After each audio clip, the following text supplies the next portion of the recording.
Olá, bom dia a todos, bom dia Rio Grande do Sul, 11 horas 32 minutos, hoje é sexta-feira, dia 8 de outubro, atenção, atenção na chegada à capital, mais carros atingidos por pedras enquanto passavam pela Freeway.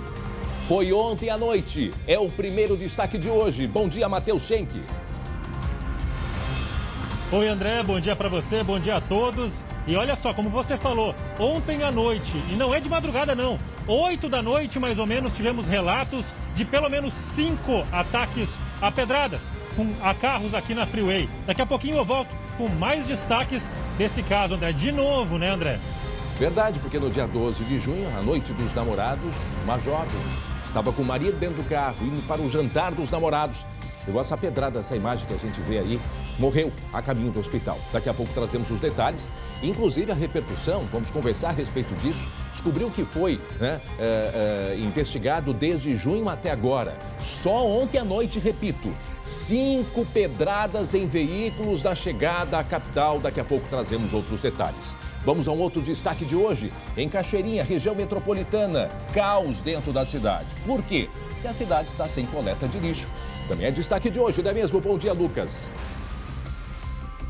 E já faz uma semana, André. Bom dia para ti e para todos que nos acompanham. E a realidade aqui em Cachoeirinha é: os moradores estão vivendo em meio ao lixo. Rapidamente, olha a situação aqui no Parque Jardim do Bosque. Lixeiras foram queimadas na última noite e o cheiro, André, bastante desagradável. Daqui a pouco eu volto com os detalhes e com a reclamação dos moradores. E nós queremos agradecer os moradores de Cachoeirinha. Há 2 dias nós fizemos um pedido, um convite para que enviassem vídeos. Recebemos dezenas e dezenas de vídeos pelas redes sociais. Daqui a pouco nós vamos mostrar a situação. Sabemos que houve uma operação do Ministério Público justamente no que se refere ao recolhimento de lixo, mas a gente precisa acompanhar também qual é a providência que a Prefeitura está tomando para que esse lixo não fique em questão de saúde pública. Daqui a pouco, então, trazemos outras informações. O SBT Rio Grande, a sua companhia na hora do almoço, já está no ar.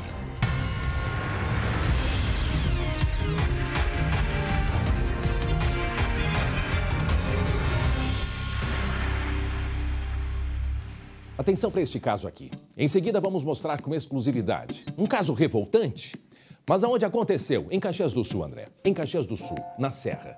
Um idoso de 79 anos, deficiente físico, agredido com socos e chutes dentro da própria casa. E um detalhe, o filho fez tudo isso. Quem deveria estar lhe protegendo, cuidando, pois foi quem agrediu. O colega Guilherme Fadanelli conversou com este senhor aí, que está aparecendo na tela. Visivelmente, percebemos a dificuldade, a deficiência dele, pois ele foi agredido. Repito, agredido dentro de casa. Em seguida nós vamos mostrar. Ele se emocionou muito conversando com o nosso colega, o Guilherme Fadanelli. Em seguida a gente vai apresentar a reportagem. 11 horas e 35 minutos, já chamo aqui para conversar com a gente o Jeremias Werneck. Lembram do árbitro agredido por um jogador durante o jogo da divisão de acesso do Campeonato Gaúcho, lá no início da semana? Pois agora este árbitro vai passar por uma cirurgia. Entra em campo, Jeremias Werneck. Bom dia, Jeremias. Uma notícia que preocupa a todos nós. Bom dia, André. Bom dia a todo mundo que está com a gente. Pois é, a imagem é chocante e a primeira informação era de uma recuperação do Rodrigo Crivellaro, mas ele fez exames lá em Santa Maria e foi detectada uma lesão em uma das vértebras e ele vai ter que passar por uma cirurgia, gente. Ele vai encarar uma cirurgia para corrigir, porque uma das vértebras foi afetada justamente no momento do chute do William, né? Na parte da nuca. Então ele vai passar por esse procedimento e vai ficar afastado do trabalho por até 3 meses. Ele vai usar ainda essa proteção cervical e vai passar pelo procedimento. É uma notícia muito ruim, impactante, mas eu posso dizer a vocês que a informação que a gente tem é que o procedimento ele é simples. Tá? Não é um procedimento complexo, não é uma cirurgia assim, de risco, não é uma cirurgia complexa, mas de toda forma, além da surpresa, além do trauma, da cena absurda, da covardia, ele tem um problema de saúde ocasionado por esse... Como é que eu vou chamar isso aí? Agressor, né? Mínimo pode-se dizer, né? Não estava nem falando do William, mas do ato em si, né? Um ato covarde.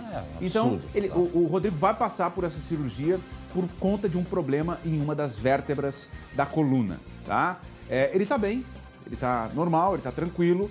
Ele fez exames em Santa Maria, onde ele reside, e aí foi apontado esse problema em uma das vértebras. É uma lesão que existe, ele precisa tratar, ele não pode adiar, e ele também não pode tratar de uma maneira conservadora, sem um procedimento. Então ele vai ter que fazer esse procedimento, é um desdobramento do caso por parte da vítima.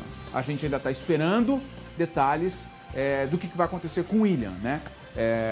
O Ministério Público deve apresentar uma denúncia, a defesa dele tenta desqualificar essa denúncia, colocando como lesão corporal. E aí a gente vai ter que ver o que vai acontecer com o William. Com o Rodrigo, infelizmente, essa é a notícia.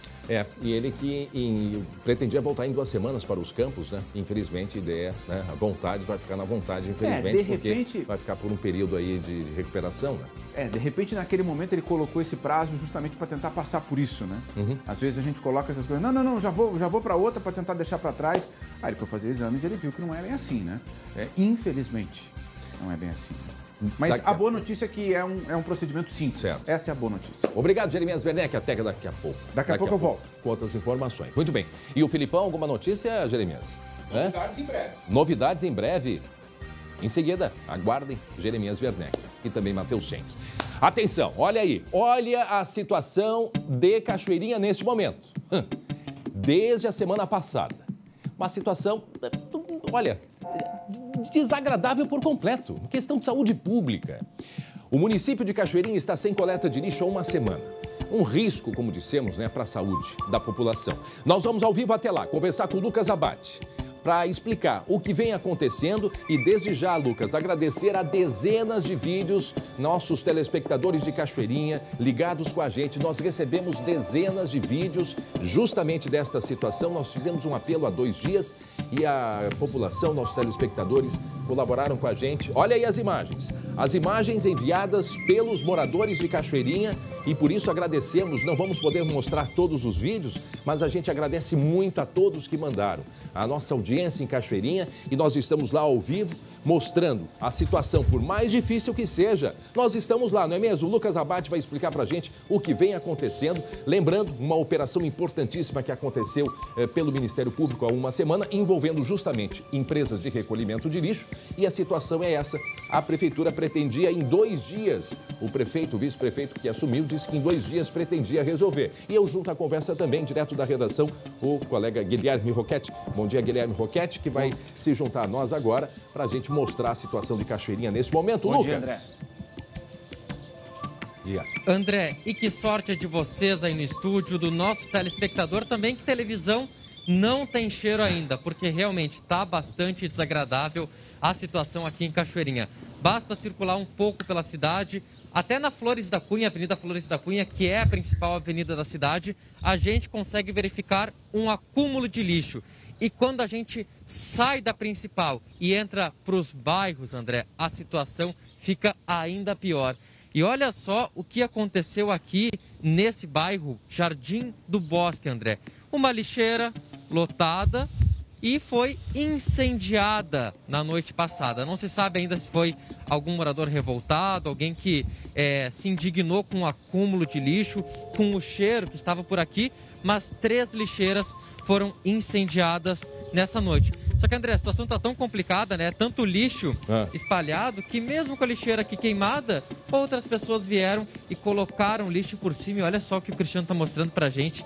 É resto de comida, casca de laranja, mosca, relato de baratas por aqui também. Meu Deus do céu. A gente está, os moradores até estão conversando aqui para chamar outras pessoas para conversarem com a gente. Lucas. Mas essa é a situação, André. Um cheiro completamente desagradável, que se tem em diversos pontos aqui de Cachoeirinha. Dá para imaginar. Pede pro cinegrafista, quem é que tá aí contigo, para ele ir para trás um pouquinho e o Cristiano, oi Cris, vai um pouquinho aí pela rua e abre a imagem para a gente mostrar dos 2 lados juntos, para vocês terem uma ideia desta rua. Quer dizer, à direita, a gente percebe essa lixeira queimada. Olha ali atrás do Lucas, gente. Olha atrás do Lucas a sujeira acumulada do outro lado da rua, que a calçada não consegue nem caminhar. Olha ali. André, aí mais só adiante, um adendo, tá? se repete essa sujeira, essa outra sujeira aí, tá? Não tem nenhuma relação com a coleta de lixo. Isso aqui é também o mau comportamento de alguns moradores que acabam depositando lixo em local irregular. Ali tem resto de sofá, resto de armário não tem nada a ver com essa situação da coleta irregular. Porque é uma Mas outra se a gente olhar empresa, lá Lucas, na frente, é um pouco complicado de mostrar. Não, aqui, André, algum morador fez uma limpeza em casa, fez algum descarte e descartou ali escrivaninha, sofá, resto de armário.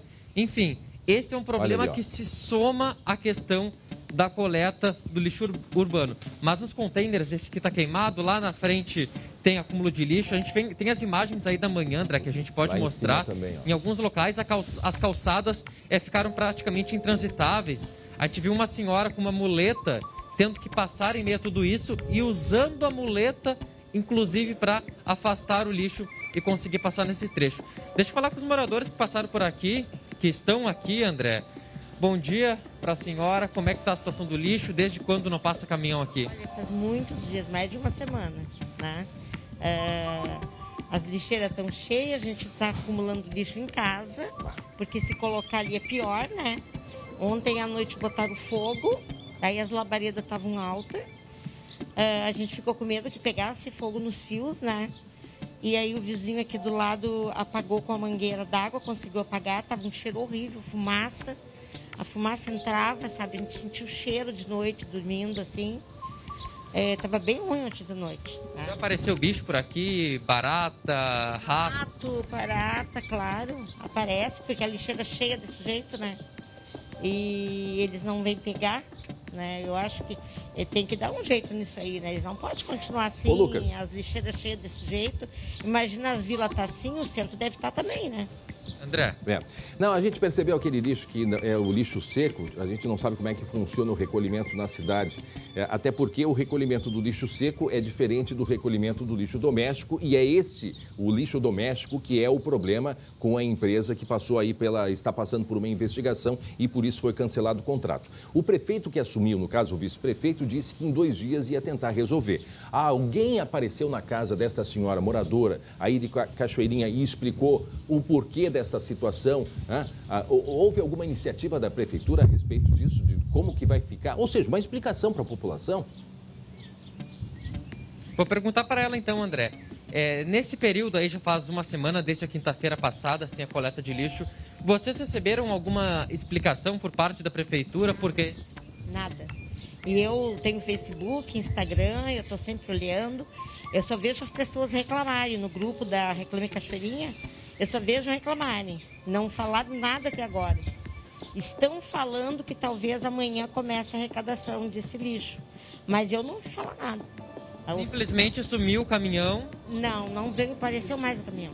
Não apareceu mais. Desde que o prefeito foi afastado, que assumiu o vice, né, tá isso aí. E ninguém responde por isso, né? E nós pagamos taxa de lixo, tem IPTU, tudo, e isso aí tá aí. Deixa eu falar com essa outra moradora aqui, ó, que também é vizinha.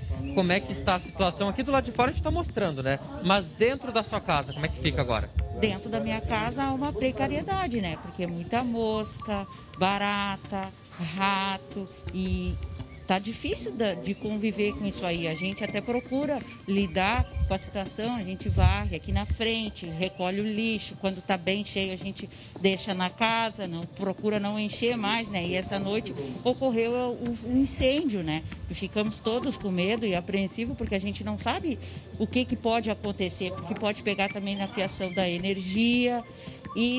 Então, eu acredito que no município eles cobram muito da gente para pouco eles oferecerem. Durante a campanha eles oferecem mundos e fundos e nada disso não sai do papel, Lucas. Sendo que agora eu acredito que os carnês dos IPTU já estão todos prontos para nos enviarem. Mas como é que a gente vai pagar um IPTU, sendo que nem o primordial, que é a coleta de lixo, não está sendo? Lucas, não está sendo colhido. A gente não tem culpa das coisas que vêm acontecendo no município, né? A gente quer um benefício para todos. Lucas, 11h46 agora, para quem está chegando, essa situação de Cachoeirinha na região metropolitana. Uma operação do Ministério Público na quinta-feira passada afastou o prefeito Mickey Breyer. Está passando por uma investigação e também houve o rompimento do contrato com a empresa de recolhimento do lixo. Mas aí o vice-prefeito assumiu, né, e disse que em 2 dias já ia resolver a situação. Lucas, a prefeitura, pelo que a gente acompanha, não se manifestou ainda. Eu sei que nós temos um compromisso com a população e nós queremos uma resposta, sim, da prefeitura. Ô, André, deixa eu só mostrar uma situação aqui, ó. Olha lá do outro lado. É uma senhora, pena que a gente está um pouco distante, acabou de descer toda a rua, André. Eu tava observando quando você falava. Desceu toda a rua carregada com sacos de lixo. E foi no container, não deu lá em cima, foi descendo até deixar naquele ali, ó. Que tá um pouco mais pra cá. Tá cheio também, mas tá menos cheio que os demais. E ela conseguiu depositar na parte de cima. É a situação. E os cachorrinhos na rua se divertindo. O problema é que também ajuda a espalhar o lixo ali. O cachorro feliz da vida, hein, Guilherme? Não, André, é que assim, também deixar o lixo em casa fica complicado, né? Porque isso aí junta cheiro, dá mosca, junta outros animais, insetos. Agora é o seguinte, na quinta-feira passada surgiu essa operação do Ministério Público. A primeira coisa que já deveria ter sido feita era ter providenciado uma outra empresa. Se levou uma semana para se providenciar e ainda não está resolvido o problema. Eu ouvi o prefeito, o vice-prefeito que assumiu, dizendo que ia solicitar à empresa de recolhimento do lixo seco, né, que começasse este recolhimento. Lucas, a gente vai ter que ir lá na prefeitura, Lucas. Desafio para o Lucas Abate. A população está pedindo, a população de Cachoeirinha quer a presença do SBT lá na prefeitura para a população ter uma resposta. A população precisa saber o que vai acontecer, afinal de contas, o imposto está sendo pago, é uma questão de saúde pública, estamos em meio a uma pandemia, pelo amor de Deus. Olha o lixo acumulado, isso que nós estamos mostrando. E a gente já vai ir na prefeitura, André. Isso, não, tem que ir na prefeitura. Já vamos assumir esse compromisso, que logo a gente vai ir na prefeitura e vamos trazer a resposta. Lá tá vindo aquela senhora, vamos ver se ela fala com a gente. Mas olha só, André, a gente caminhou até o outro container que tá inteiro ainda, né? Esse aqui está inteiro, não foi queimado. Mas olha aqui, ó. Olha a quantidade, meu roupa, Deus. Resto de comida, pacote de cigarro, resto de marmita, mosca, lixo, resto de fio. Enfim, essa é uma das lixeiras que está por aqui nessa Rua Nogueira, bairro Jardim do Bosque. A gente consegue ter uma noção. Agora, o cheiro aqui tá pior até, que a outra tá queimada, né, André? Mas aqui, essa aqui que tá inteira ainda, olha aí, gente. O cheiro tá bem pior. Agora, o que se percebe é que a população também mistura lixo, o que é lixo seco com o lixo doméstico. No caso, esses contêineres, eles são exclusivamente para lixo doméstico. No caso, fios deveriam estar em outro local. Eu não sei como é que está o recolhimento do lixo seco nesta região e nem se vem acontecendo pelo que a gente viu ali do outro lado da rua, uma quantidade muito grande de materiais descartados ali na calçada, inclusive interrompendo a calçada. Mas essa é a situação, Lucas. A população, em uma semana, está assim. Imagina, mais 1, 2 dias, Guilherme, como é que vai ficar isso? Pois o problema é o seguinte, né, André? O que vai acontecer agora no final de semana também, porque o pessoal faz churrasco, feriadão, tu descarta alguma coisa, tem feriadão, Dia das Crianças, tem presente, e aí o que acontece depois, né? Mais papel. E muitas prefeituras estão juntando a segunda-feira, porque vai ter o feriado do Dia do Servidor Público, então vão fazer feriadão. Agora, segunda e terça, vai estar tudo parado. E aí, como que vai ficar o recolhimento desse lixo, Guilherme? Hein, Lucas? Olha, André, vamos falar o que é a promessa da prefeitura, tá? A partir de amanhã, caminhões devem passar e voltar a recolher esse lixo. Isso é a promessa da prefeitura e, claro, a gente vai estar atento para ver se eles vão cumprir. Tem uma questão envolvendo contratos, a contratação de licitação, que até daqui a pouco lá na prefeitura a gente explica esses detalhes. Lá. A questão é, desde quinta-feira, com a suspensão do contrato, não tem recolhimento.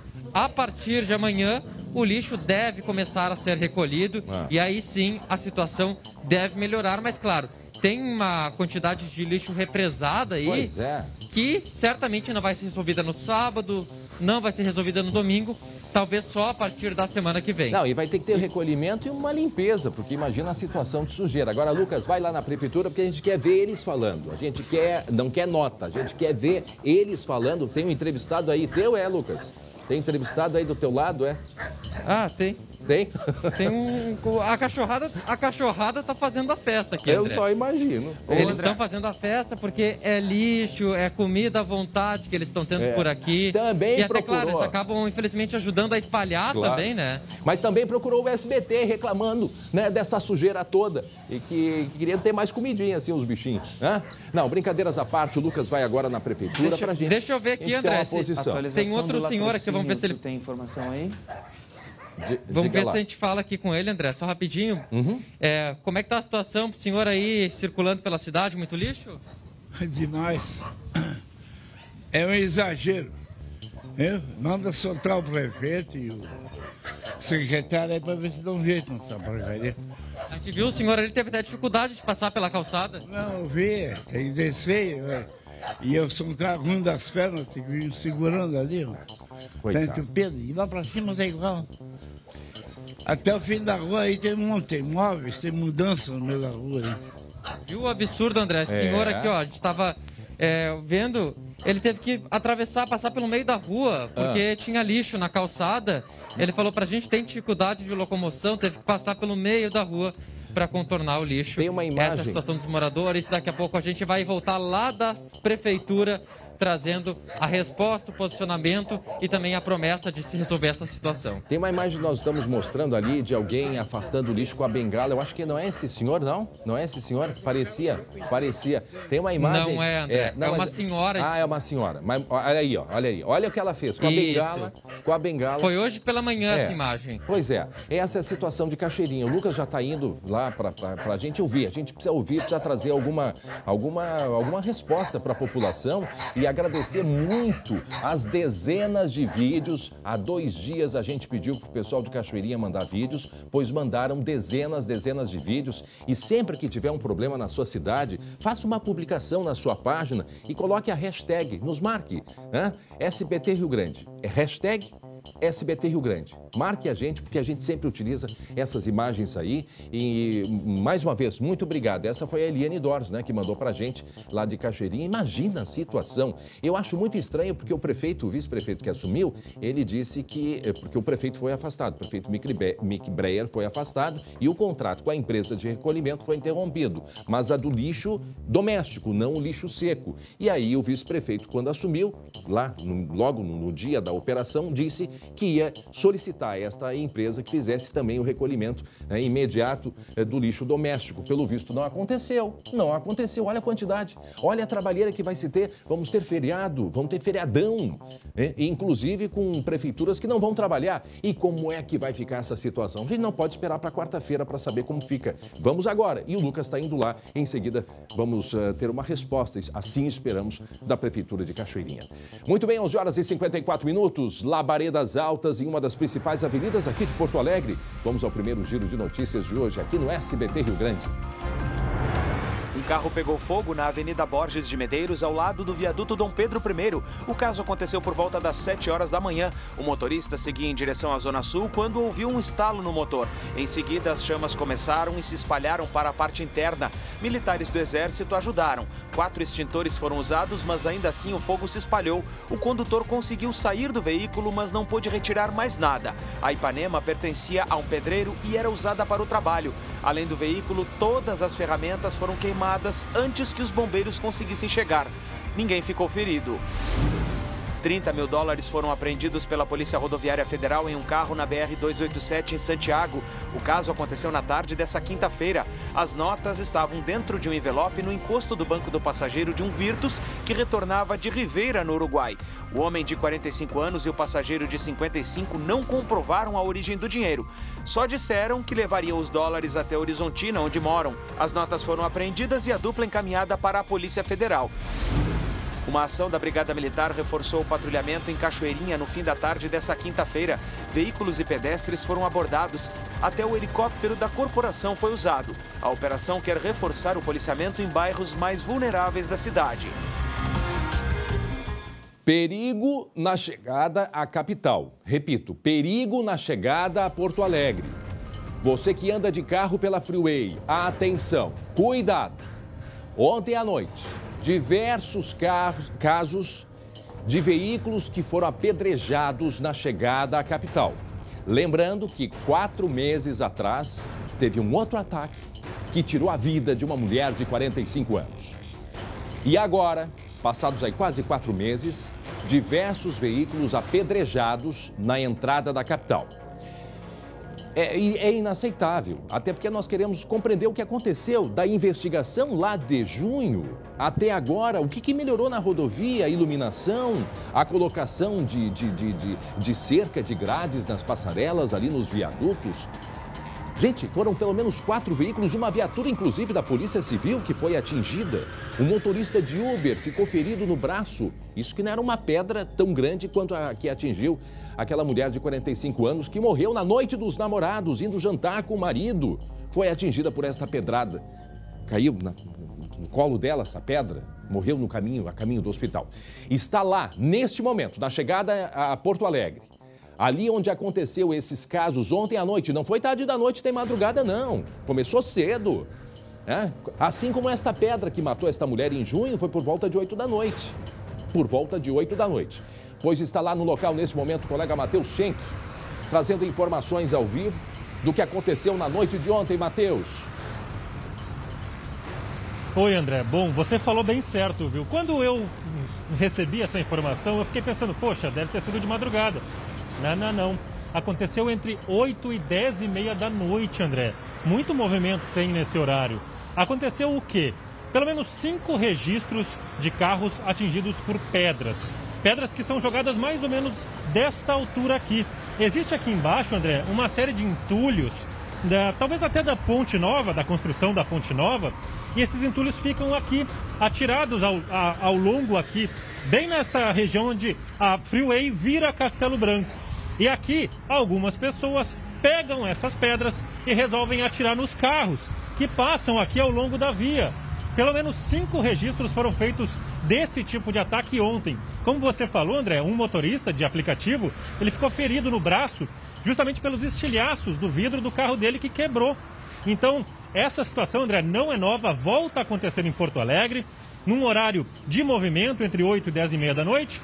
E mais uma vez a gente fica se perguntando, né, André, de quem é a culpa?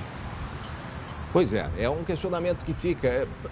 Assim, no primeiro momento, a própria concessionária que administra a rodovia, ela tem a sua responsabilidade, afinal de contas a administradora é quem recebeu a concessão para administrar e a segurança também faz parte da rodovia.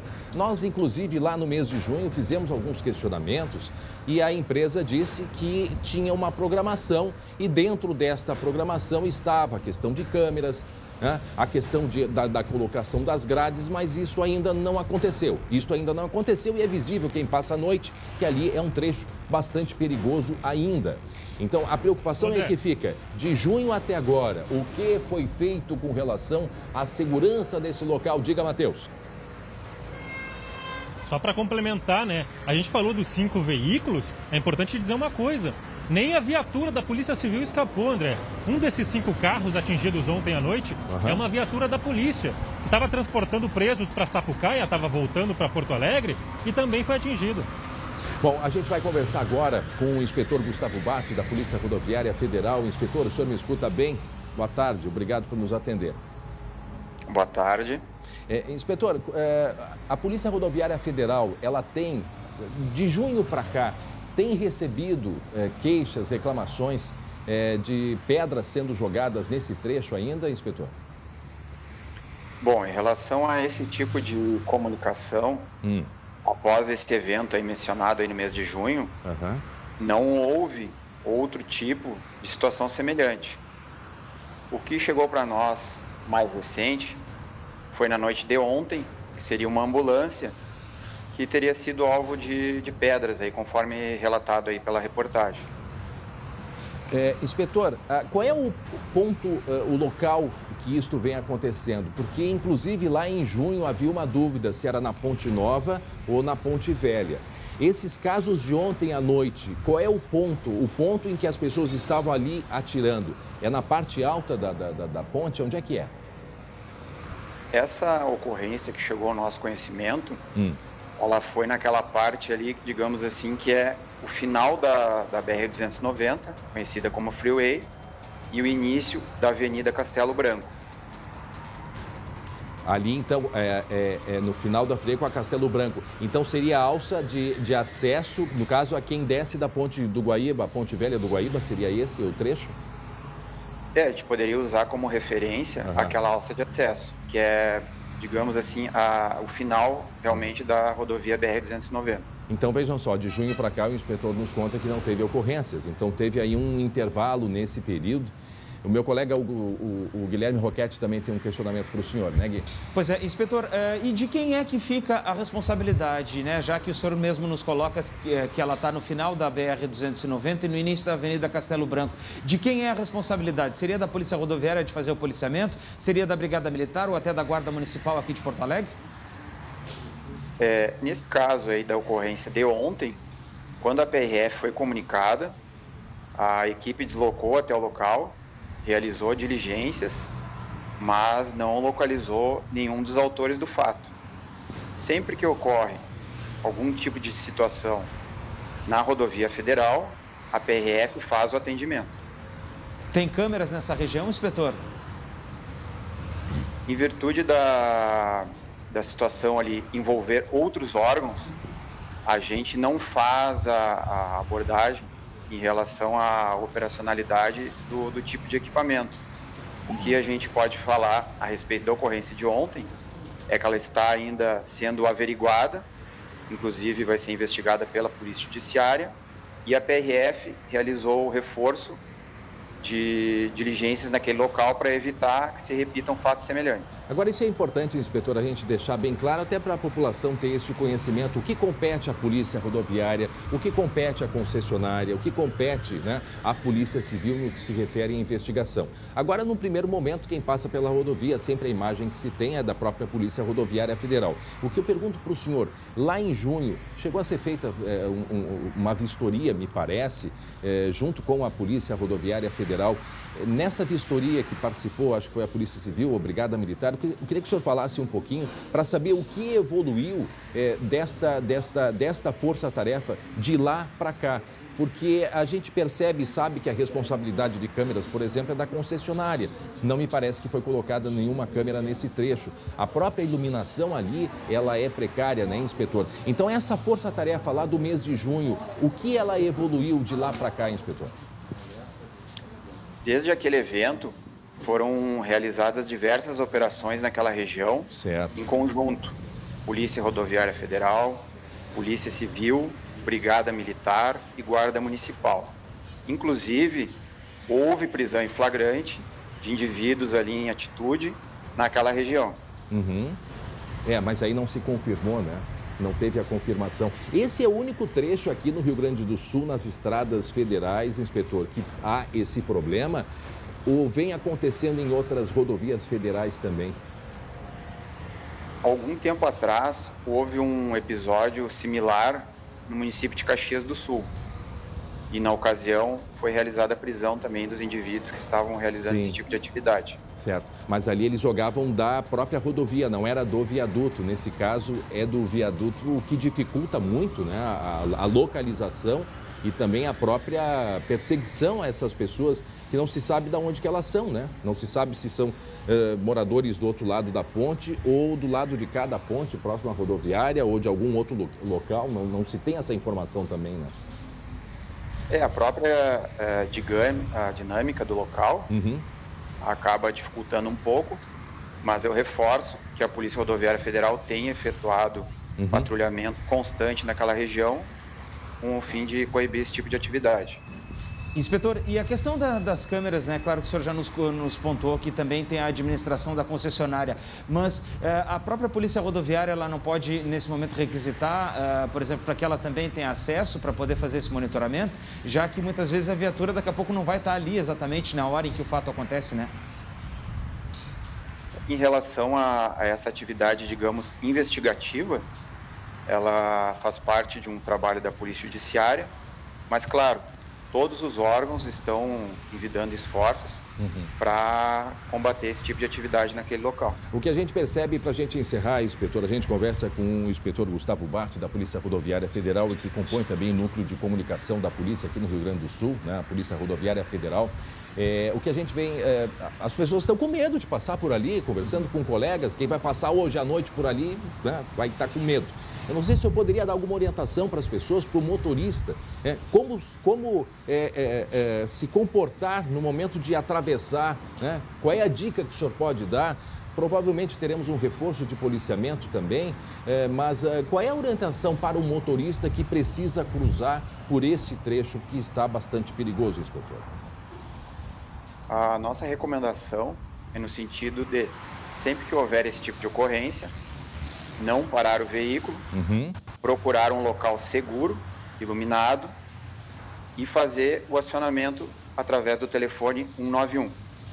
Certo, porque as pessoas, eu vi o relato ontem de um motorista, ele disse que se não tivesse habilidade ele teria capotado o carro. Então as pessoas às vezes querem acelerar, né? E se transforma em um perigo maior ainda. Então é muito difícil, sim. Bom, inspetora, obrigado, inspetor Gustavo Bart, a gente vai seguir acompanhando. Estamos ouvindo, né, todas as instituições que têm responsabilidade ou presença nesse trecho, um trecho de bastante movimento de chegada à capital gaúcha. Obrigado, inspetor. Boa tarde, bom trabalho. Obrigado, boa tarde. Pois é, lá em junho, o Guilherme Roquete, nós fizemos muitos questionamentos à concessionária, né, a empresa responsável pela rodovia. Sim. Porque a grande dúvida, afinal, quando tinha a empresa anterior, que era a Concepa? A Concepa, havia ali um sistema de monitoramento de câmeras muito intenso. Esse sistema, será que ele foi aproveitado? Não foi? Né? Outra coisa, a comunicação nas nossas rodovias pedagiadas é incrível. Tem um número de telefone em caso de emergência, só que tu não tem telefone, porque o telefone não funciona. André... O teu telefone, ele não tem acesso, né? Porque não tem internet, porque não tem comunicação. Então, é mais um problema que a gente enfrenta assim. Sobre esta rodovia, Guilherme, a empresa concessionária, né, que é a CCR, ela responde o seguinte: a concessionária não possui registro em seu centro de controle operacional de tais atos criminosos cometidos nesta madrugada. Informação esta já prestada aos órgãos públicos de segurança. Em relação ao evento anterior, a concessionária lamenta o ocorrido, bem como se mantém à disposição dos órgãos de segurança pública na prestação de informações à identificação do autor deste crime. Isso se referindo, eu acho, ao crime lá do mês de junho. Sim. Tá? A concessionária diz ainda que há previsão de construção de 32 passarelas nas 4 rodovias atendidas pela CCR, inclusive com instalação de proteções para evitar o arremesso de objetos. No entanto... Oi, só terminando aqui. Sim, desculpa. No entanto, não há previsão de instalar estes dispositivos nas passarelas já existentes, já que não há previsão contratual para isso. Como que não fizeram uma previsão contratual, já não botaram ali no contrato? Olha, eu desejo muito que a nossa Freeway seja como as outras rodovias que a gente acompanha, administradas pela CCR, que são exemplos. Talvez aí o contrato tenha sido melhor feito nesses casos, mas nós precisamos alguma solução. Não está no contrato. Peraí só um pouquinho, gente. Tivemos um caso dramático de uma mulher de 45 anos atingida por uma pedrada dentro do carro em junho e morreu. E o que foi feito de lá para cá? Pelo que eu percebo, no que se refere à administração da rodovia, me desculpem, senhores, mas não foi feito nada. Se foi feito, nos apresente. E a gente, inclusive, está pedindo, converse, vamos conversar. Mas há uma certa resistência. Não sabemos também por quê, mas a população está aí. 5 carros. Vamos esperar que aconteça mais alguma tragédia? O que precisa mais, gente? Olha, André, vou te dizer uma coisa. Se eu estou passando por baixo dali da ponte do Guaíba, como eu faço todos os dias quando eu saio daqui do SBT e vou para minha casa, e o meu carro é atingido por uma pedrada, não é para a CCR que eu vou ligar. Eu vou ligar para a Polícia Rodoviária, eu vou ligar para a Brigada Militar. Então, não me surpreende que a própria empresa não tenha nenhum registro, porque as pessoas vão ligar para quem? Para a força de segurança e não para quem administra a rodovia, que daqui a pouco a pessoa na hora nem lembra quem é. Não, e olha só, e outra coisa, não, deixa eu só te falar, André, da questão da iluminação. Eu já saí várias vezes aqui do SBT de noite, cheguei na Ponte do Guaíba e fui entrar na Sertório para depois entrar pela Voluntários e ir para minha casa. Sabe o que eu vejo ali? Várias vezes aquela iluminação de LED piscando, ó, como se fosse boate, sabe? Aquela luz piscando lá o tempo inteiro. E aí, é óbvio que essa iluminação com esse problema vai também agravar a situação. Eu recebo a informação nesse momento aqui no ponto eletrônico do nosso editor-chefe, que é o Luciano Nunes. Correto, Luciano? Tá? O Luciano informando que tentamos a manhã inteira. Olha, a gente precisa se ajoelhar para alguém da CCR conversar com a gente, por favor. O respeito ao cidadão, ao usuário da rodovia que paga. Paga. Para ter segurança, para ter comunicação, para ter tranquilidade. E aí ontem 5 carros. Isso indigna e revolta. Porque lá em junho, uma mulher de 45 anos morreu com um paralelepípedo no colo. Então agora você vai passar pela rodovia, gente. Ele tem que abrir o teto solar para ver se tem alguém em cima do carro, André. Aí tu não sabe se tu anda devagar, se tu anda rápido, se tu vai cruzando para tentar desviar de uma pedra. Não.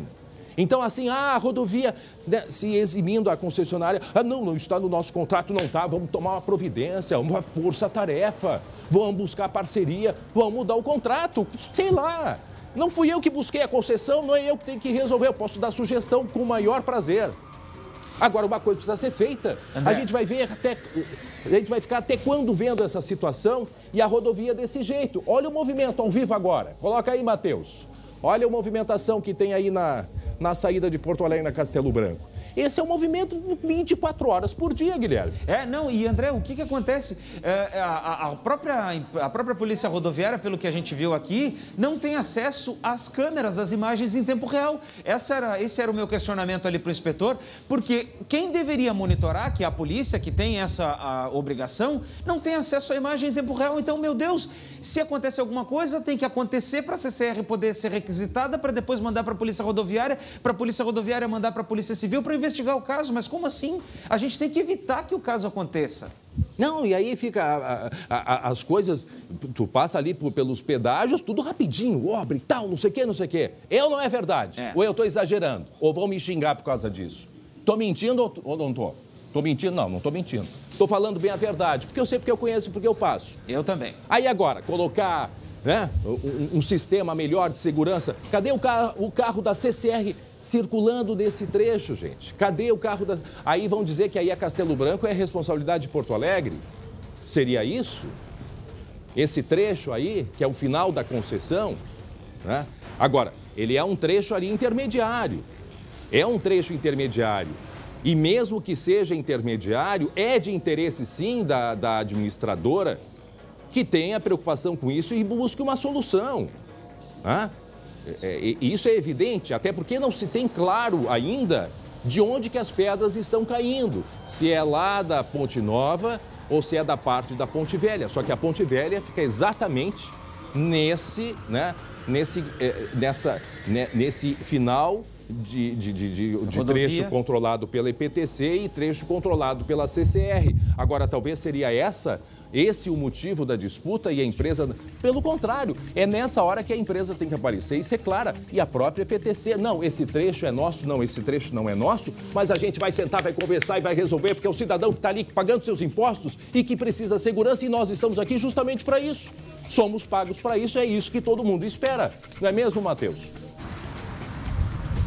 É verdade, André. Eu também passo por aqui todos os dias e de noite é uma sensação bastante ruim, né? A iluminação é muito ruim. Como você falou, né, André? Houve uma morte aqui, né? A pessoa acabou morrendo, uma mulher de 45 anos. Ela acabou sendo atingida por um paralelepípedo. Não é uma pedrinha pequena, não. É um paralelepípedo. Foi atingida, ela estava de carona, voltando do jantar de Dia dos Namorados, André, em 12 de junho. Imagina só, né, André? Bom, sobre os casos de ontem à noite, a gente falou com o delegado Netson Oliveira e vamos acompanhar agora o que ele fala sobre as investigações desses ataques. Não conseguimos partir de um local de crime que deixa um vestígio, né? Nós temos apenas os relatos e que bom que as pessoas não pararam logo em seguida para que porventura talvez fossem ser assaltadas, né? Nós não descartamos nesse momento nenhuma possibilidade, inclusive essa que tu aventaste, de ser o mesmo grupo que já havia agido anteriormente, né? Que infelizmente causou até a morte de uma senhora. Meio-dia, 16 minutos. Colega Matheus Schenck, ao vivo, nesse momento, ali na saída de Porto Alegre, trecho da Castelo Branco. Nós estamos aqui na redação, o Guilherme Roquette, tentando compreender o que vem acontecendo e o que aconteceu, na verdade, ontem à noite. Para quem não acompanhou, agora meio-dia 16, ontem, entre 8 e meia-noite, pelo menos 5 carros atingidos por pedras nesse trecho que pega da Castelo Branco e também do início ali da concessão da CCR, que é o trecho da Ponte do Guaíba. Bom, 5 carros atingidos, tá? Um motorista de aplicativo teve ferimento no braço. Agora, não se sabe de onde veio, até porque não foi colocada a câmera de segurança. Desde junho para cá, a morte desta mulher, que estava indo jantar com o marido, estava sentado no banco do carona, ela recebeu no colo um paralelepípedo. Aí eu imaginei, agora vai ter iluminação, vão botar câmera, vão botar... Não! Cadê a cerca para isolar ali? Não! Porque sabe o que acontece? Qualquer um pensa que se algo tivesse sido feito, e eu não vou aqui acusar nenhuma instituição, não, mas se algo tivesse sido feito, quem sabe uma câmera de segurança poderia ter pego esse pessoal ontem jogando e conseguir resolver o problema lá de junho. Sim. Conseguir descobrir quem é que atirou. Não sei. Só que esta é a questão que fica. É um trecho intermediário. Será que é esse o problema? Agora, não importa se é dele, se é de A, se é de B, se é PTC, se é CCR, é a população que está passando e que paga imposto e que quer, sim, ter mais segurança, porque precisa passar por ali. André, olha só, aqui no SBT, neste momento, tem 3 motoristas que usam esse trecho e que passam ali embaixo. O André do Vale dos Sinos, o Matheus de Gravataí e o Guilherme da Zona Norte, e que passa todos os dias também. Então nós temos 3 motoristas aqui que falam com conhecimento de causa. Ainda que seja um trecho de sombra, vamos dizer assim, entre as responsabilidades, então o que precisa ser feito? A EPTC bota uma câmera do lado de Porto Alegre em direção à ponte, e a CCR bota uma câmera do lado da CCR, da Freeway, em direção à ponte. Beleza, e aí nós vamos chegar a um consenso, porque o que não pode é assim, mas isso não está no meu contrato, mas isso aqui é a obrigação do fulano. Isso é o que não pode acontecer. As pessoas não podem ficar num limbo, não podem ficar no meio termo. Muito bem, nós seguimos acompanhando, claro que vamos acompanhar, até porque isso foi ontem à noite, teremos alguma repercussão ainda durante o dia de hoje. E a CCR, estamos de portas abertas, EPTC, seja quem for, para a gente esclarecer. A gente só está buscando aqui uma resposta, porque... Afinal de contas, repito, 5 carros atingidos por pedradas ontem nesse local de novo, na saída e chegada a Porto Alegre. E seguem as buscas ao terceiro envolvido naquele latrocínio roubo com morte da Cristiane dos Santos da Costa. Nós mostramos ontem o segundo envolvido que foi preso, mostramos ao vivo, inclusive, ele chegando na delegacia de polícia. Agora parece que a história não é bem assim, segundo ele que foi preso. A história é diferente, não é, Guilherme? Pois é, aí começou o jogo de empurra já, André. O Wesley Ricardo aqui no Correia, de 21 anos, ele confessou ter participação no crime, mas disse que não foi ele que atirou, que foi o comparsa que realizou os disparos contra essa jovem lá na parada de ônibus, esse comparsa que ainda está foragido. Uma mulher de 32 anos, ela está presa desde o dia 28 de setembro, ela era a motorista do Fiesta que teria levado os dois até o local, aquele carro que a gente viu que estava com a sinaleira queimada, André. E o terceiro envolvido, que ainda não teve o seu nome divulgado, justamente para não prejudicar as investigações. Esse terceiro envolvido seria aquele cidadão que o Lucas Abate nos mostrou ontem, nos contou essa história ao vivo aqui no SBT, que ele teria sido já preso pela polícia, foi ouvido, mas como não tinha nenhum mandado de prisão contra ele, não tinha condições de se decretar uma prisão temporária, preventiva, enfim, até porque ainda não tinha um embasamento para tal atitude, ele foi solto depois. Então agora ele segue foragido. E aí ficou esse jogo de empurra, né, André? O preso de ontem disse que não foi ele que atirou e o outro disse que foi o preso de ontem que atirou. Então, quem é quem aí, né? Pois é. E daqui a pouco, então, a gente vai... Pois é, e aí tá foragido, né? Tá foragido o outro, estão procurando. E esse acusa que quem atirou foi o outro. Agora, a ficha desse rapaz com 21 anos é algo assustador, porque desde os 16 já atuava no crime, né? Desde os 16 já atuava no crime. Na camisa dele, muita gente entendeu que era Piratas do Assalto, não, é do Asfalto, tá? Só para esclarecer, porque muita gente diz, viu a camiseta dele. Não, é Piratas do Asfalto que está escrito ali. Oi, atenção, Júlio, Matheus, o que houve? Matheus Schenck, Matheus, ao vivo, atenção, Castelo Branco, o que houve? O que houve? André, oi. Olha só o que a gente encontrou aqui. Uma pedra. Que barbaridade. É uma pedra que pode ter sido usada sim contra um dos carros, porque o colega Matheus está justamente num dos trechos em que houve a reclamação de pedras sendo arremessadas. Não temos certeza, mas certamente Quando aconteceu aquele caso com a jovem, aquela moça que morreu de 45 anos, foi feita uma perícia, inclusive nas pedras que foram localizadas próximos ao local. E agora o Matheus está lá e percebe este pedaço de concreto, que é uma das... Era paralelepípedo e pedaços de concreto arremessados em veículos. Né? No caso de ontem à noite, pedaços de concreto. Vai saber se esse não era um deles. Agora não se sabe também se isso veio de cima ou um pedaço que veio da lateral. Aí um pedaço desse tamanho é meio difícil, talvez um pedaço menor. Tem mais pedras por aí, pedaço de concreto, Lucas? Olha o tamanho, André. Matheus, perdão. A gente não sabe, mas... Eu acho que a gente podia trazer essa pedra aí, ô Matheus. Traz essa pedra pra cá e vamos levar pra polícia pra ver se tem alguma impressão digital. Mas certamente, nela, né? não, certamente a polícia vai fazer, terá alguma investigação, terá alguma uma averiguação no local, uma força-tarefa, porque alguma medida precisa ser tomada a partir de agora, depois desses 5 veículos atingidos ontem com pedras aqui na chegada à capital. Muito bem, meio-dia 22 minutos, atenção, olha só essa história terrível, um caso que aconteceu lá em Caxias do Sul, na Serra, né? Em Caxias do Sul, na Serra. Um problema que, infelizmente, acontece muito mais do que a gente imagina. Um problema que fica escondido em 4 paredes, que é a violência contra os idosos. Neste caso, um homem de 79 anos, deficiente físico, espancado dentro de casa, sabe por quem? Pelo filho. A deficiência desse homem nos 2 braços.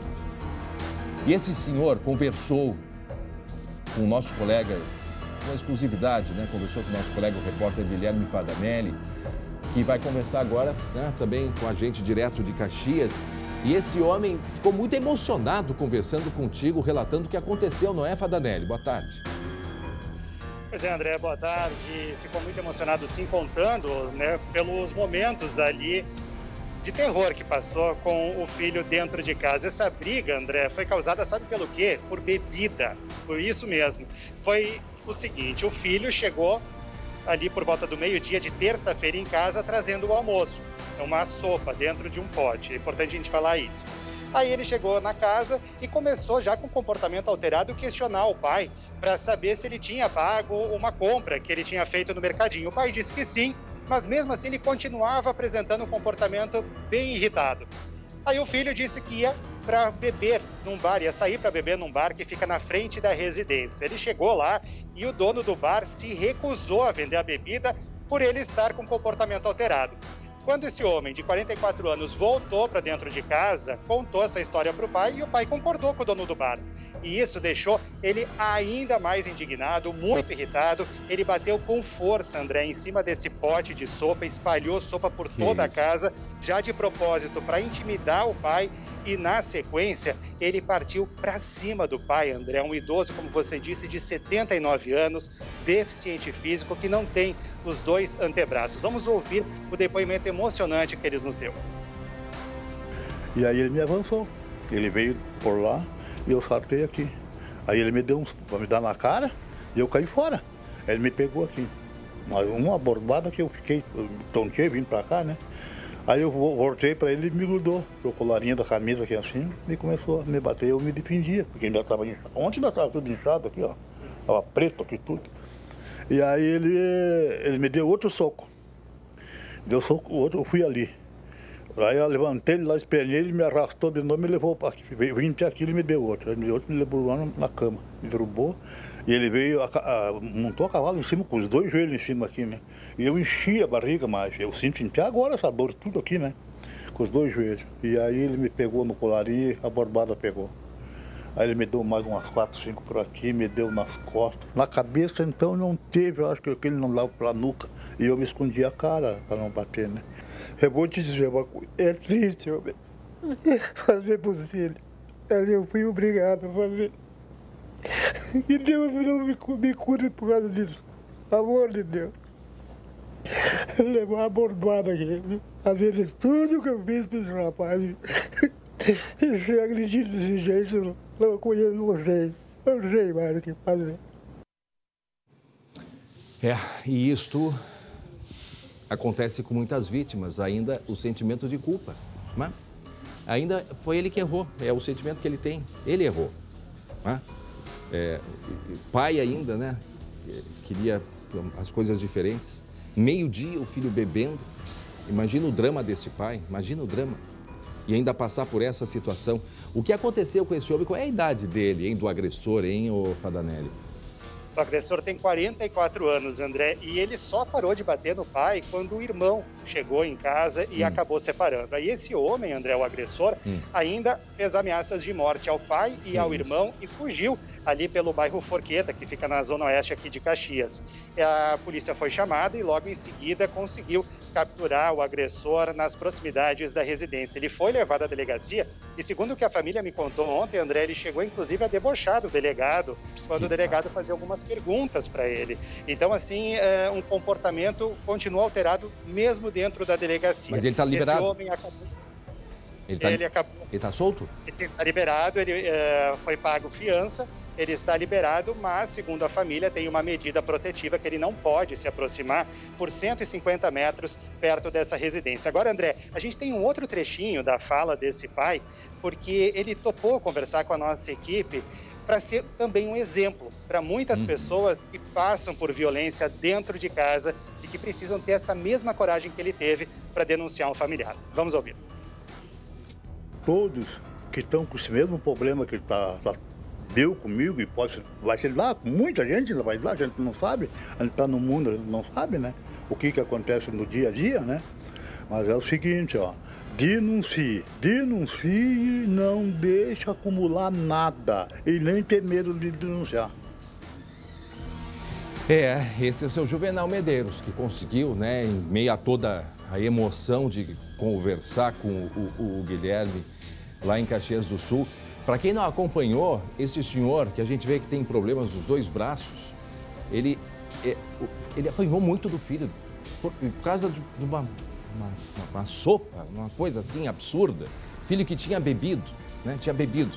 Um problema que, infelizmente, nós temos muito. Aí juntamos dois, problema de bebida e problema da violência. Violência doméstica, violência ao idoso. E esse homem, eu não sei, olha, um milagre ter sido salvo, pelo que ele conta do que foi feito com ele, Guilherme. Esse homem, olha, só um milagre.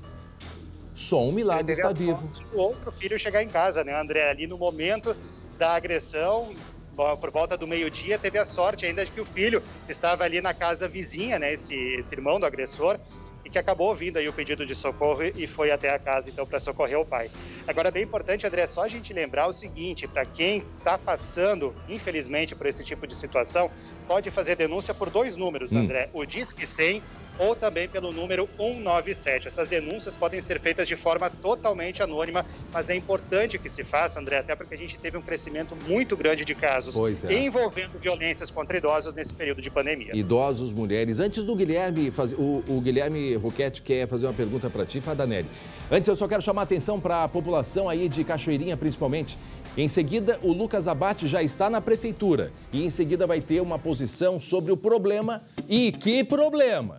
Do lixo acumulado durante uma semana, depois da operação que teve do Ministério Público, operação importantíssima, inclusive, rompeu, né, o contrato de uma empresa com a prefeitura, mas aí o vice-prefeito assumiu e ia tomar uma decisão em 2 dias para resolver, mas não resolveu e está lá o lixo.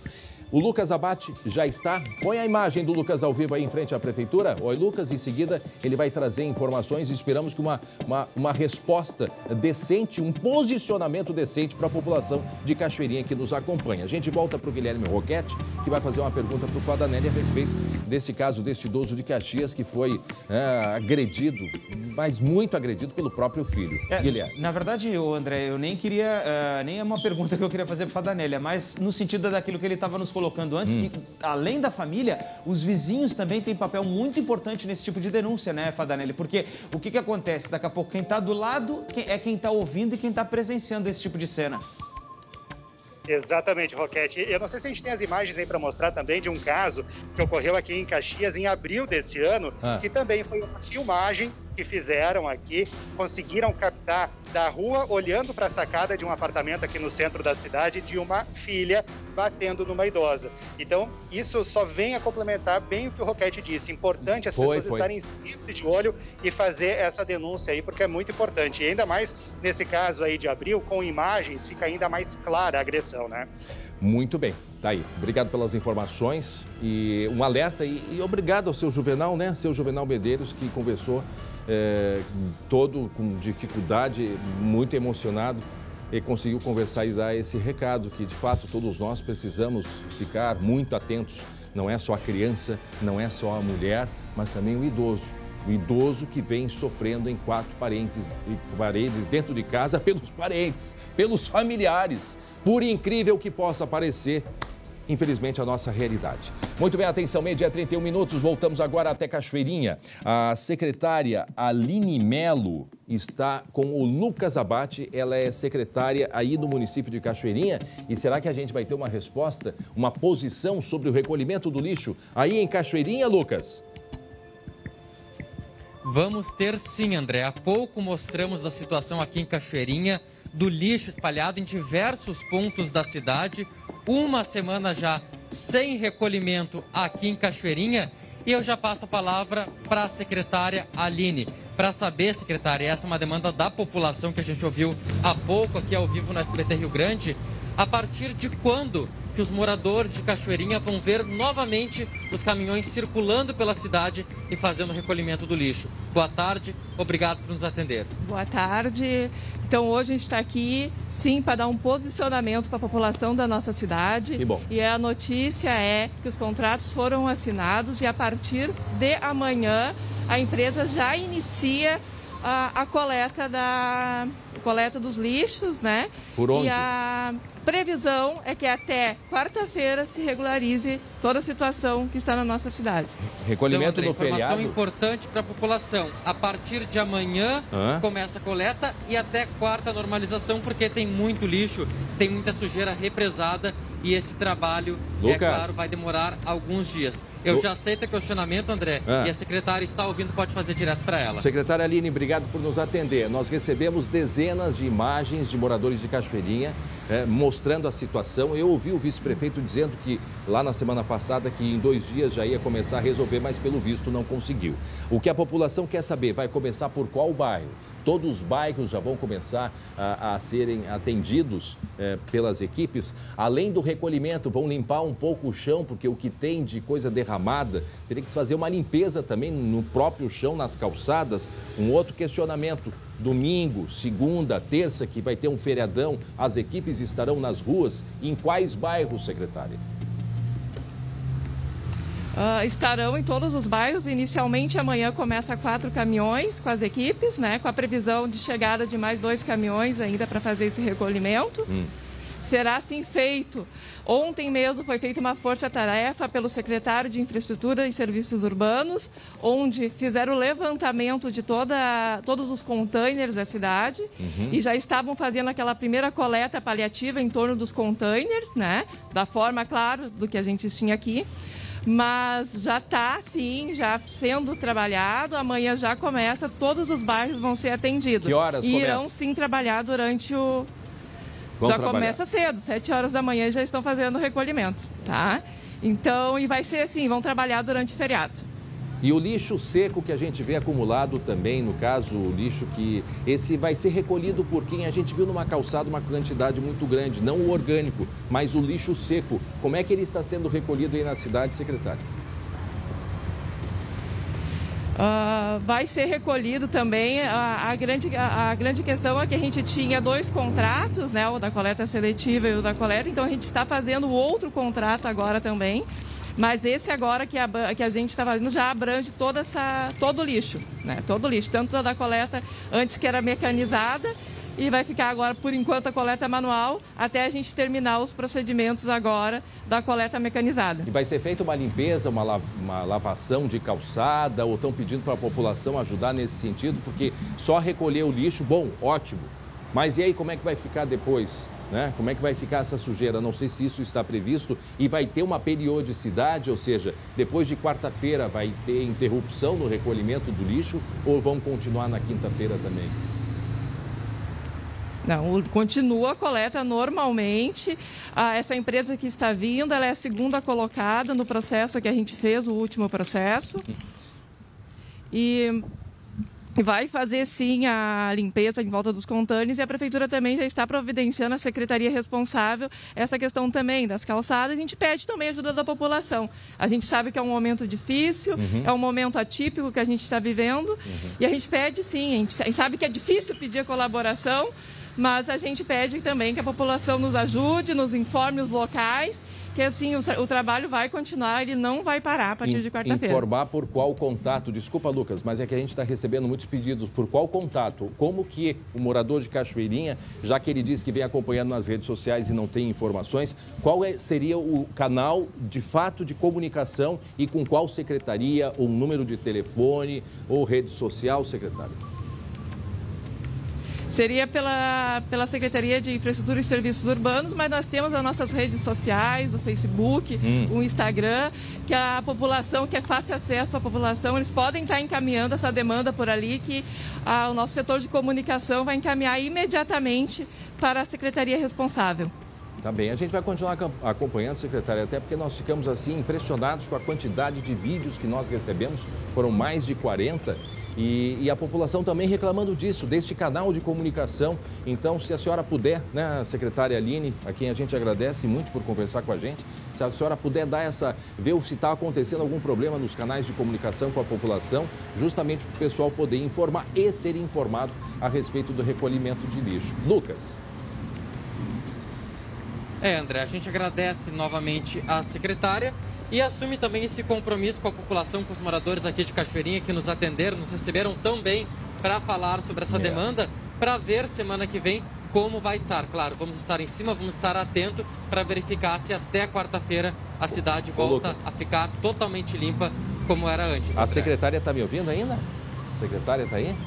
Ainda está. Secretária Aline, quero agradecer a senhora, viu, em nome do SBT, em nome da população, porque em muitos casos, num período, né, num momento de, como a gente chama, num gabinete, num momento de crise, né, que precisa de um gabinete para resolver uma situação, a senhora prontamente, né, foi aí, conversou conosco e explicou para a população, trazendo uma solução. A gente agradece e reconhece essa sua iniciativa, assim como gostaríamos que outras instituições também tivessem essa condição, essa capacidade de poder, porque tudo isso é esclarecimento, não é para mim, não é para ti, não é para o outro, é para toda a comunidade. Então, muito obrigado a senhora por ter nos atendido, tá bom, secretária? Que seja um trabalho eficiente nesses poucos dias aí para deixar a cidade de Cachoeirinha bonita como ela de fato é. Muito obrigada. Eu que agradeço a oportunidade, porque eu acho que é esse, tenho certeza, esse é o nosso papel. A gente tem que esclarecer, sim, para a população, seja em momento de crise ou não, essa é a nossa obrigação. E nós vamos estar sempre, sim, à disposição da população e da comunidade de Cachoeirinha. E queremos, sim, colocar a nossa cidade, regularizar a questão do lixo e as demais demandas ainda. Estamos sempre à disposição. Tá certo, obrigado. E é isso aí, que bom, né, Guilherme, quando a gente tem assim uma resposta, né, tão rápida, porque a gente conseguiu uma resposta muito rápida de Cachoeirinha. Não, e às vezes, né, André, a própria secretária pode dizer que ela ainda não conseguiu, mas só isso já é uma satisfação para a população. Então a gente tem realmente que agradecer a disponibilidade. É a transparência, né, e é isso que a gente cobra. Por exemplo, a empresa que administra aqui a nossa rodovia, aqui a tão querida Freeway, a empresa que a gente tem muito respeito, mas só que a gente pede, a gente gosta de conversar, gosta de ouvir, mesmo que diga, não sabemos ainda o que fazer, já é uma resposta, né? Já é uma resposta. Então, nosso espaço está aqui sempre aberto, à disposição de todos, inclusive CCR, por favor, né? Quem gosta de estrada, né, Guilherme? É verdade. Se envolve muito com isso, né? Se apaixona pelo tema, principalmente quando se trata de uma questão de segurança. Então, esse é o nosso papel, essa é a nossa função aqui como jornalistas. Não falamos por nós, falamos por um grupo. Falamos pela sociedade. Muito bem, gente, agora 12h40, 12h40, eu estava aqui, chegasse a ouvir os barulhos aqui há pouco, eu estava aqui me preparando. Será que vai chegar aqui na redação, André? Mas hoje eu vou ter vai chegar um aqui na redação, né? Mas olha, hoje tem, estão dizendo que não, mas hoje é o seguinte, tem uma pessoa que eu vou querer dedicar esses biscoitos, mas depois eu conto, olha só. Eu podia dedicar para minha mãe, que está em casa nos assistindo aqui, está aqui em Porto Alegre há uma semana já. Como é que é o nome dela? Eliane. Dona Eliane? Eliane. Beijo grande, dona Eliane Roquete. Muito bem, eu vou pensar no caso de reservar um para a senhora, tá bom? Gente, olha só, o dia mais divertido do ano está chegando, que é o Dia das Crianças. Seja pequeno ou adulto, não importa O tamanho ou a idade? Todo dia é dia de brincar, de pular, de dançar, de cantar como uma criança. É ou não é verdade? E a Biscoito Zezé compartilha desta ideia e por isso entrega toda a qualidade e sabor que conecta gerações. Lembrando, e eu digo isso com muito prazer, leio muito sempre sobre a história da Biscoito Zezé, são mais de 50 produtos para você aproveitar. E são mais de 50 anos que a Biscoito Zezé está aqui no sul do estado. A sede é em Pelotas, mas espalhando o Biscoito Zezé para o Brasil e para o exterior também. E são muito deliciosos, são práticos. Eu comi o Tex-Mex esses dias, esse aqui, ó. Tem os mignons. Esse mignon, olha, dá para fazer tanta coisa. Eu gosto de colocar na panela. Eu já mostrei uma vez aqui com chocolate, derrete chocolate, coloco o mignon, assim, a criançada adora. Então, todos são uma ótima opção para te acompanhar em qualquer hora do dia. Aí tem os lanchinhos, né, que são os clássicos na versão de 30 gramas, eles são pequenininhos, esses não tem mais porque eu já comi todos também, não é verdade? Então, assim, ó, dá para encher a mochila da gurizada e para deixar o seu dia mais doce e feliz, o incomparável e irresistível pão de mel. Quem é que tirou o pão de mel? Quem tirou o pão de mel daqui, gente? Cadê o pão de mel? Chegou e, ó, sumiu. Não precisa nem dizer, mas eu vou repetir. Opções não faltam. Biscoito Zezé, carinho de família e sabor que conecta gerações há mais de 50 anos. Então, nesse Dia das Crianças, brinque, se divirta e presenteie com o Biscoito Zezé, carinho que vem de família. Um beijo muito grande a toda a família Zezé, há mais de 50 anos aqui com a gente no nosso estado, distribuindo delícias para o Brasil e exterior. Eu vou no mercado, viu, Lu? No mercado, eu chamei de Lu, não, Lu é Léo, o Lu é ali. Eu vou no mercado, eu gosto sempre de procurar o que tem da Zezé. Eu vou uma hora mostrar e aí eu faço uma selfie, uma hora eu vou fazer uma coleção aqui. Gente, olha só, agora vamos para a Espanha, mais precisamente para Barcelona, capital da região da Catalunha. Marcelo Chemali acompanha mais um dia da comitiva do governo do estado por lá. Marcelo Chemali, quais as boas novas, as notícias, meu amigo? Ao vivo! Ô, Chemali! Eu achei que tinha deixado... achei que tinham deixado gravado. Buenas tardes, como estás, Chemali? Buenas tardes, André Har. Como é bom conversar contigo ao vivo, meu amigo. Boa tarde para todo mundo que acompanha o SBT Rio Grande. Olha, antes dessa entrada, você fez aí o som com os biscoitos Zezé, estou acompanhando. Deu água na boca aqui em Barcelona, André. Então, voltar para o Rio Grande do Sul, vou fazer que nem você aí, que nem tu. E ao supermercado escolhi para descansar no domingo e poder degustar produtos da Biscoito Zezé, viu, André? Que legal. Agora, hoje, sexta-feira, último dia da missão internacional do governo gaúcho aqui na Europa, missão do governo do estado, da Assembleia Legislativa e também da Prefeitura de Porto Alegre. Eu optei por ficar em Barcelona, viu, André? Por uma questão de logística. Agora, a missão, ela se dividiu desde ontem, no finalzinho da tarde. O governador, os deputados da Assembleia Legislativa partiram para Toulouse, no sul da França, e hoje pela manhã eles visitaram as instalações da fábrica de testagem da Hyperloop Transportation Technology, Hyperloop TT. Deixa eu ajeitar a máscara, porque eu estou aqui no hall do hotel, transformei isso aqui numa espécie de estúdio, agradeci aqui a gentileza. Agora, lá na Hyperloop TT, viu, André, que é uma empresa que desenvolve projetos ultramodernos de transportes rápidos por cápsulas, foi firmado um acordo entre o governo do estado, a Universidade Federal do Rio Grande do Sul e a Hyperloop TT para estabelecer um estudo de viabilidade técnica e econômica para fazer uma linha que pode ligar a capital gaúcha até a Serra Gaúcha em menos de meia hora. Você já pensou, André? Saindo de Porto Alegre, passando por Novo Hamburgo, Gramado, chegando até Caxias do Sul, de forma bastante rápida, segura, dá para ir jantar na Serra e voltar para a região metropolitana. Calma, é um projeto ainda em estudo de viabilidade técnica, mas pode ser possível. Ô, Chemali. Diga, André. Já tem uma encomenda aqui, tem pessoal que quer para Jaguarão a cápsula, para o Vale dos Sinos, para a Serra, para Canela, não é verdade? Mas que espetáculo isso, em 20 minutos... Cápsula para Jaguarão, não. É em 20 minutos para tu ir de Porto Alegre até Caxias. Já pensou, Chemali? É uma situação que Pode ser possível, viu, André? Ainda não existe aqui, os estudos estão bem avançados lá em Toulouse. Né? A gente está vendo aí imagens, eu recebi esse material da assessoria de imprensa do Palácio Piratini. Quero aqui já fazer um agradecimento a todo o suporte que a missão deu a todos os jornalistas aqui, através da secretária de comunicação, a Tânia Moreira, melhor dizendo. E olha, André, a gente tem aí a palavra do governador, essa avaliação desse encontro, uma missão que leva na bagagem para o Rio Grande do Sul agendas propositivas, agendas de Estado, independente do governador permanecer, né, no governo até o final de 2022, o governador Leite, ou ser candidato à presidência. O fato é que essas relações, essas expectativas de investimento dos espanhóis e também dos franceses no nosso estado vão ficar para os próximos governos. Vamos ouvir o que disse o governador Eduardo Leite. O Hyperloop fez um convênio, um acordo de cooperação com o governo do Rio Grande do Sul e também com a participação da Universidade Federal do Rio Grande do Sul para que todos os estudos sejam feitos para uma eventual linha entre Porto Alegre e Caxias do Sul, passando por Novo Hamburgo e também por Gramado, para que se estude a viabilidade da implementação e a gente participa desse desenvolvimento, apostando na inovação, apostando na tecnologia, sabendo que ela, embora muitas pessoas possam não compreender, isso parecer distante, logo ali na frente pode se tornar realidade.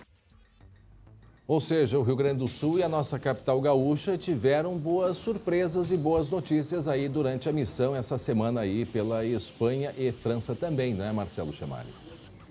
Sem dúvida. Olha, André, foram 5 dias aqui de agendas extensas, intensas. A população, algumas pessoas podem pensar, mas a comitiva tão grande, viajou mais de 30 unidades entre o governador, o secretário de Estado e do Meio. Mas muito trabalho, viu? Trabalho intenso de todos nós também acompanhando essas agendas e leva na bagagem ótimas expectativas para geração de receita, geração de renda e geração de empregos, que é isso que os gaúchos precisam, né, à frente. Hoje pela manhã eu acompanhei com exclusividade a agenda, né, da Prefeitura de Porto Alegre. O prefeito Sebastião Melo foi recebido na Câmara Brasil-Catalunha logo cedo e depois foi até a Associação das Cidades Educadoras, que já teve parceria com a capital gaúcha e a intenção é retomar essa parceria. Tem um projeto na Câmara de Vereadores para justamente viabilizar isso e trocar expertise, educação, autoconhecimento, tecnologia de serviços. Vamos ouvir o que disse o prefeito de Porto Alegre, Sebastião Melo, sobre essa visita. A educação, ela vai além do muro da escola.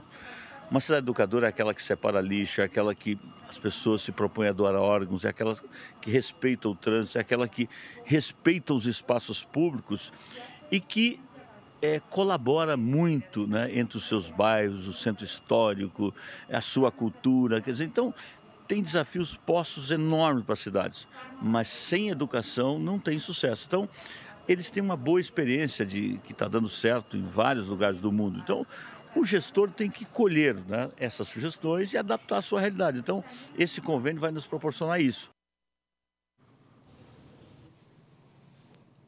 Então, aí a palavra do prefeito Sebastião Melo, André. Depois dessa visita aí a cidades educadoras, a comitiva foi até o Centro Tecnológico da Universidade de Barcelona, um local que serve de laboratório, de incubadora para muitas empresas, uma centena de empresas.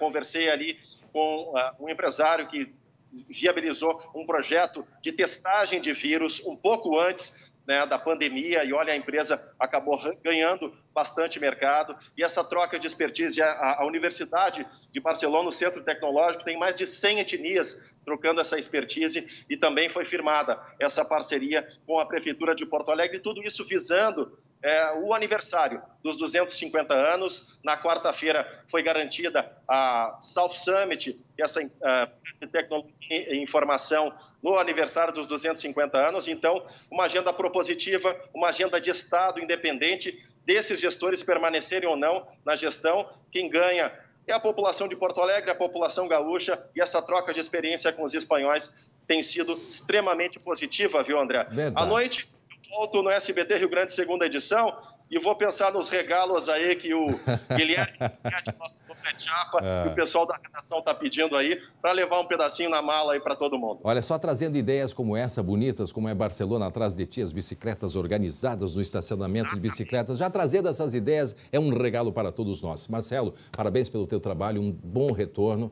e a gente se conversa na semana que vem, tá bom? Uma ótima viagem para ti. Valeu, obrigado. Um abraço grande. E aí, gente, semana foi muito corrida, não é verdade? Então vamos para um momento mais zen, né? Um momento zen. Partiu Cultura hoje, uma das convidadas é a Monja Cohen, na tela.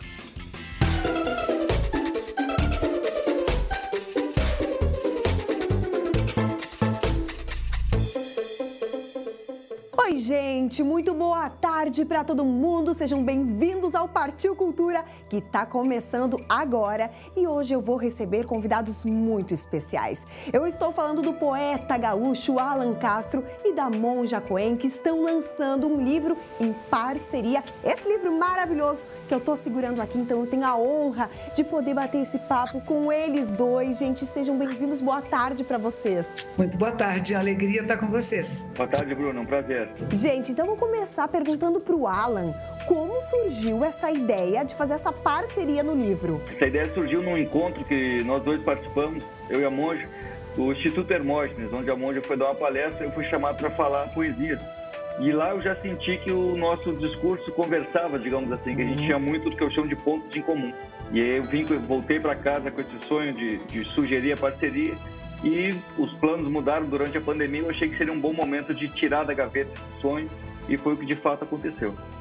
Como você recebeu esse convite? Eu ouvi o Alan declamando uma das poesias dele nesse encontro, que era um encontro de yoga, né? E eu fiquei maravilhada. Eu não sei se você já ouviu ele declamando e ele dizendo as poesias dele, é uma joia preciosa. E quando ele me propôs, imediatamente eu disse, claro que sim, tem tudo a ver. E aí vocês compuseram esse livro, né? Escreveram esse livro junto. Como é que ele funciona basicamente? Nós dividimos em temas, escolhemos 11 temas e a partir daí nós mesclamos frases da Monja, poemas meus e para quem me acompanha nas redes tem uma curiosidade que onde eu conto o momento que eu fiz e o que me inspirou. E aí a partir do poema a Monja vem com todo o conhecimento dela e faz um texto lindo, traz frases, traz a teoria na prática, né, Monja? E aí fica a pergunta, Monja, como que as pessoas podem adquirir esse livro? Amazon, Submarine, esses lugares, né? E aqui no Templo a gente também tem. Se entrar no zendobrasil.org.br, a gente tem uma lojinha virtual e pode comprar por aqui também. E, Monja, eu queria te pedir para que você deixasse, então, um recado para todo mundo que está acompanhando, porque a gente adora também te ouvir, adora os teus ensinamentos. E agora é sexta-feira, então a gente quer entrar no final de semana nessa positividade que tu nos traz também. Coisas maravilhosas, seres celestiais estão todos à nossa volta. E basta a gente aprender a ver, a ouvir e sentir aquilo que está acontecendo conosco, que é precioso e sagrado. Gente, muito obrigada pela participação de vocês dois, parabéns e obrigada por terem feito esse livro tão lindo, A Monja e o Poeta, que vem para nos ajudar um pouco mais. Obrigado pelo convite e recepção. Até logo. Que todos se beneficiem, que todos possam despertar. Bate! Agora, antes de encerrar o nosso Partiu Cultura dessa semana, claro, dá uma espiadinha no que a gente preparou para o Masbá de amanhã. A Bruna Colossi vai te mostrar tudo sobre o melhor hotel do mundo que fica aqui no Rio Grande do Sul. E aí, tem algum palpite de qual cidade ele fica? E para comemorar o Dia das Crianças, ela vai aprontar todas e testar as brincadeiras que mais estão em alta. O Masbá, isso é imperdível. É a partir do meio-dia, aqui na tela do SBT. E atenção, informação que chega nesse momento, foi preso há pouco o suspeito de ter apedrejado veículos da entrada de Porto Alegre ontem à noite. Os detalhes logo depois de um rápido intervalo, a gente já volta.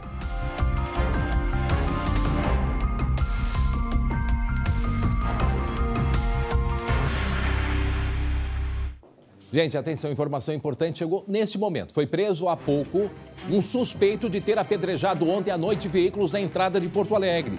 E ele foi preso há pouco em flagrante, ou seja, ele suspeita de ter feito isto ontem, né? Agora, de manhã não há dúvidas, não é mesmo? Hein, Matheus? Preso nesse momento, inclusive, a gente percebe movimentação policial aí por perto. Aonde que foi? Conta pra gente, Matheus. Pois é, André, foi aqui na terceira DPPA, aqui na Zona Norte de Porto Alegre, pertinho ali de onde aconteceram esses ataques ontem à noite. O que aconteceu? Esse suspeito foi flagrado atirando uma pedra num veículo, naquele HB20 que está ali atrás, estacionado ali do lado da viatura da polícia. Aconteceu o quê? O condutor desse carro ligou imediatamente para a polícia e a polícia tinha uma viatura próxima e imediatamente conseguiu identificar um suspeito que estava embaixo do aeromóvel, aqui pertinho, ali do aeroporto, né? Então, houve essa prisão em flagrante, esse suspeito está nesse momento ali prestando depoimento, falando o que aconteceu, o motorista também prestando depoimento. Então, informação de agora, André, um suspeito foi preso por atirar uma pedra e agora, né? A plena luz do dia, André. Pois é, e ele estava hoje, ele estava em cima do viaduto, né? Da passarela ali do aeromóvel, é isso, Matheus? Isso mesmo, André. Ali pelo aeromóvel. Perto do aeroporto, num trecho que passa sobre a estrada, ali já é BR-116, correto? Correto, André. Só uma correção, né? Não é não é um HB20, é um Fiat Argo. Eu entendo tanto de carro quanto o Guilherme entende de futebol. Ah, tá bom, tá certo. Feita a correção. Mas, gente, é importante isso. Foi preso uma pessoa agora. Agora chega um SAMU, tem a ver com este caso ou não, hein? Tem a ver com este caso, ou Matheus, o SAMU atrás de ti? Não sei se tem a ver diretamente com esse caso, porque a gente não sabe se alguém foi atingido por uma pedra. Lembrando que foi preso uma pessoa agora. Vou até pedir para o Júlio mostrar aqui. Essa movimentação que está acontecendo nesse momento, André, a gente ainda não sabe. Mas daqui a pouquinho, inclusive no segunda edição, a gente traz mais detalhes, tá, André? Tá bom, se conseguir alguma coisa pode nos passar também agora para a gente saber. Então foi preso agora uma pessoa jogando pedra ali na BR-116, talvez seja a mesma, talvez a que jogou ontem pelo menos 5 pedras e atingiu 5 veículos, inclusive o motorista do aplicativo com o braço ferido. Então a gente vai atualizando e trazendo as informações, 1h02, agora o nosso assunto é esporte. Entra em campo Jeremias Werneck, também está em campo. Cadê o Matheus Schenck?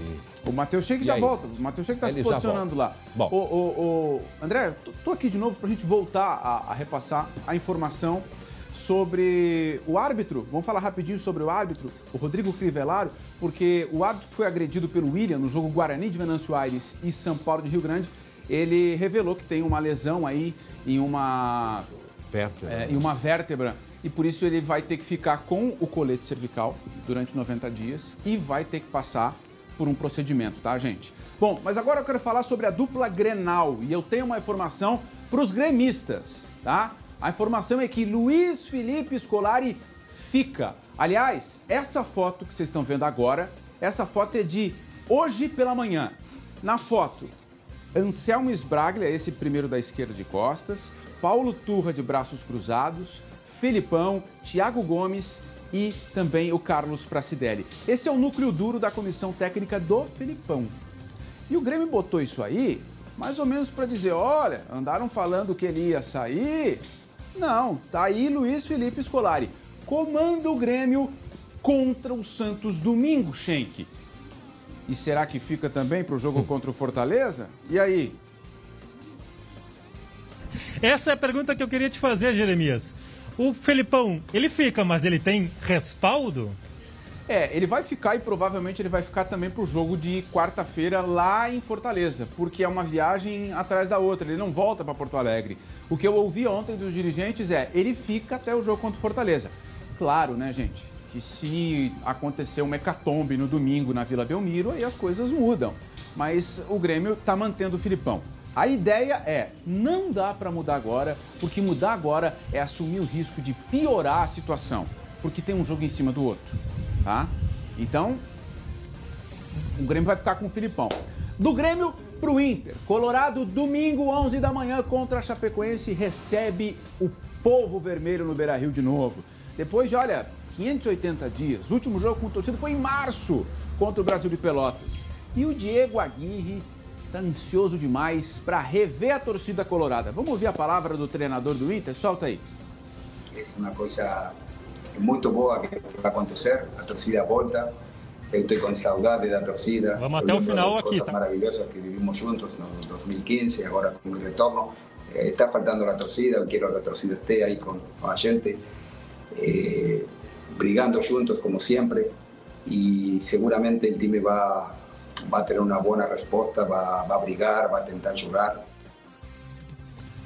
Muito bem, 1h05, e agora o chamado do Guilherme para falar de esporte direto da redação, Guilherme Roquete.